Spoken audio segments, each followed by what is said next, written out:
Hello everybody, welcome to today's video about A Christmas Carol. Spoiler alert, what I go through in the video assumes you know the entire text, so don't watch it unless you do or unless you don't mind having the plot spoilt for you. So what I want to do today is talk about some of the more sophisticated points for analysis in A Christmas Carol. Having completed GCSEs, A-levels and a degree in English literature, I've always thought it's interesting how a book like A Christmas Carol is only a GCSE text. It's rarely studied anywhere beyond GCSE, A-level or degree level. And I think a lot of that is to do with the fact that it's short, it takes about 2.5 hours to read, and it's sometimes thought of as a very simple allegorical tale.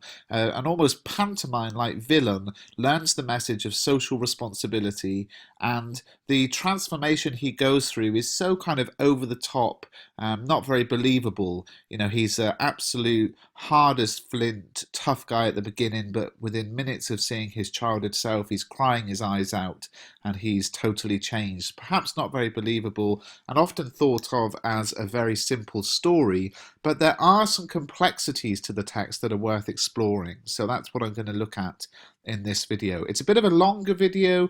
I do have a playlist of videos on A Christmas Carol. Make sure you watch those ones. Those are shorter, but let's get into it.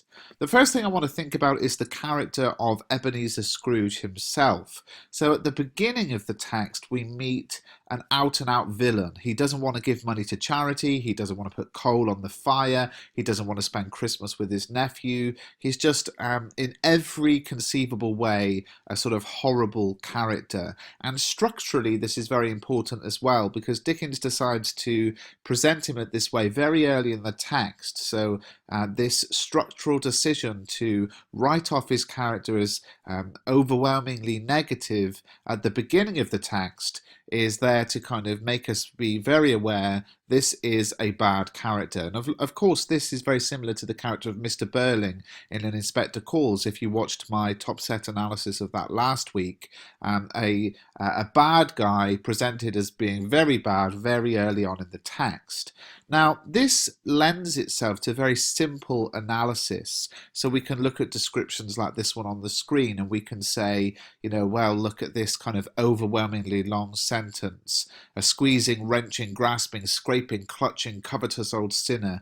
And we can say this, you know, overwhelming sentence structure overwhelms us with the negative impression of the character. We've got the colour imagery, for example, in the quotation that made his eyes red, the colour imagery of red being associated with evil, and all of this kind of thing that is very, very simple level of analysis. So, you know, I think it's very easy to think of Scrooge as an out-and-out bad guy at the beginning and this kind of almost pantomime villain, which makes his transformation at the end even more dramatic, I will give it that. But one of the many paradoxes of the text is Dickens's obvious pleasure in thinking up sarcastic, hilarious dialogue for his main character. So one of the lines, for example, every idiot who goes about with Merry Christmas on his lips should be boiled with his own pudding and buried with a stake of holly through his heart. This is one of the funniest lines in the text, and most of the funny lines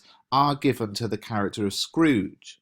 So that's quite an interesting thing to think about. Why give your funniest lines to the character who is supposedly the villain? And of course the reason, or maybe not of course, but I think one of the reasons is because the reader needs to like Scrooge in some way. We need to be drawn to him. If we're not going to care for or be invested in the transformation he goes through in the text. See, the message Scrooge learns is one that we as a reader are also supposed to learn. And if we think he's nothing but an evil bad guy and a villain, we won't stop to think about how the message could also apply to us. It's something we also see in Macbeth, for those of you studying that text. Things like the murder of Duncan occurring off stage, because it would be very difficult, if not impossible, for the audience to have a shred of sympathy for Macbeth if they were to witness the actual act on stage. So the humour related to the character of Scrooge, the dialogue he gives, which is often very, very funny, very witty, very quick, a lot of banter, is one of the things, or maybe the only thing, that keeps him likeable at the beginning of the text. And that's to make sure the message of the text is not lost on us. And that in itself is quite an interesting point. Is there a message for every reader to learn? Is it not just a message for a certain type of person?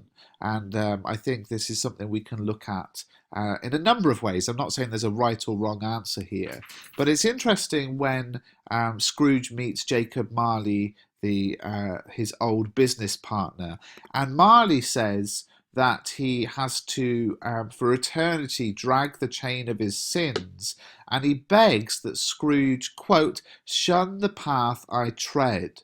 And we realise at this moment that this is not just about one man, Ebenezer Scrooge, but is about a certain type of man. We have Marley was the same type of man. What type of man? Well, certainly we can say a man who believes in Malthusian economic theory.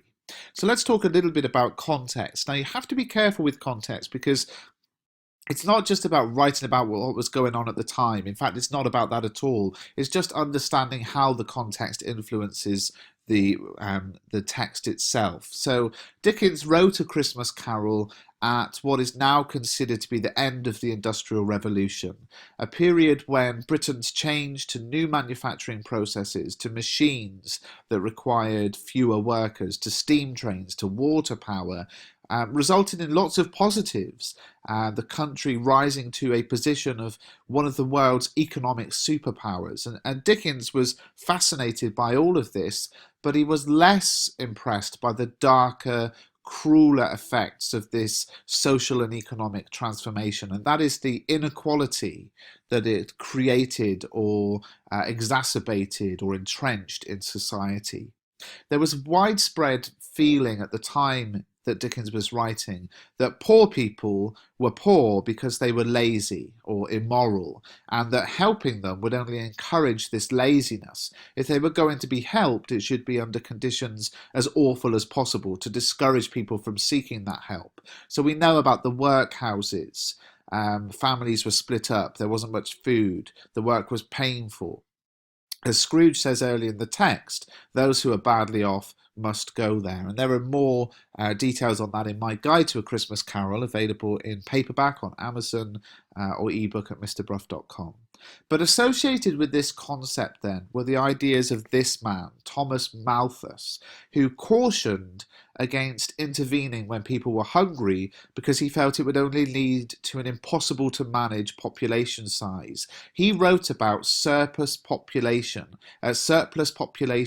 which is really important, this phrase surplus population, because this is how we see that Scrooge is a representation of Malthusian economic theory, because he talks about, Scrooge does in the book, that if people starve it'll be good. At the beginning of the book, when he's talking to those who want the charity donation, he says, well, it would be good if poor people starve because it will, quote, decrease the surplus population.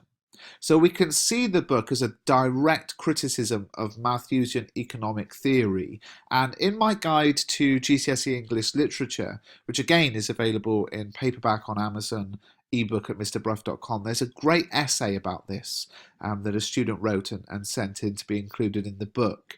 But I think we can take it further than this sort of simplistic message of social responsibility, the rich should look after the poor, that kind of thing. There's more to it than that.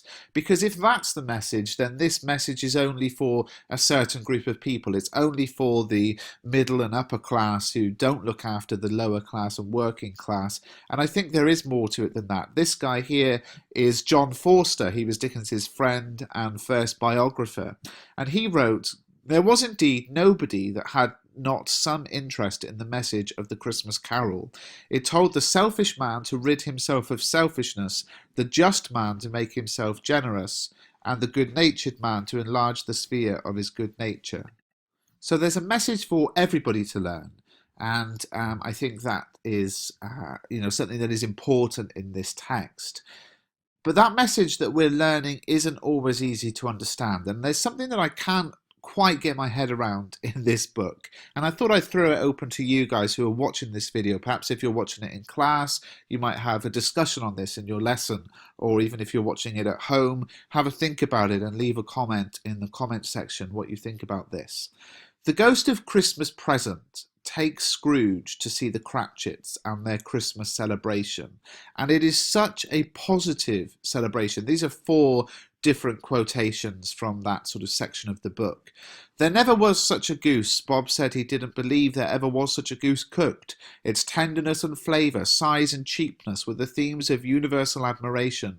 Eked out by applesauce and mashed potatoes, it was a sufficient dinner for the whole family. Indeed, as Mrs. Cratchit said, with great delight, surveying one small atom of a bone upon the dish, they hadn't ate it all at last. So in this quotation, we see that there is barely enough food, okay? So they have to eke it out with mashed potatoes and applesauce, and then it's just sufficient. It's just about enough food. In the second one, everybody had something to say about it, but nobody said or thought it was at all a small pudding for a large family. It would have been a flat heresy to do so. Any Cratchit would have blushed to hint at such a thing. So in this quotation, we're shown that the pudding is very small. Nobody wants to acknowledge it. Nobody wants to moan about it. But, you know, essentially, they're poor. There isn't a great deal of food for them. They're having to add to their food with mashed potatoes to sort of make it stretch to a just about reasonable sized portion. They're having to kind of overlook the fact that the pudding is very small. At Bob Cratchit's elbow stood the family display of glass, 2 tumblers and a custard cup without a handle, another sign of their poverty and the fact that they don't have much glass at all. And yet the final quotation is a real kind of summary of their attitude. There was nothing of high mark in this.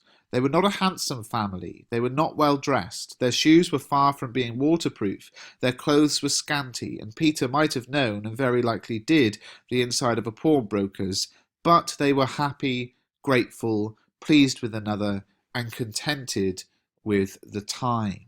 Now, this is so interesting, okay, because all through the book, it seems like the message is essentially, look, if you are rich, you should be looking after those who are poor. And yet, here we have a very poor family, but they're a very happy family. Okay, so Christmas at the Cratchits might at first strike us as overly sentimental, and there was an editor of the one of the editions of A Christmas Carol who wrote this: Dickens concocts a poor family who are almost wholly untouched by the degrading effects of poverty. And that's exactly it. The warmth and cheer of their celebrations, despite a lack of food, despite the fact that the gifts, like Master Peter's present is a hand-me-down shirt of his father's, makes us wonder just what we're supposed to feel sorry about for this very happy, poor family.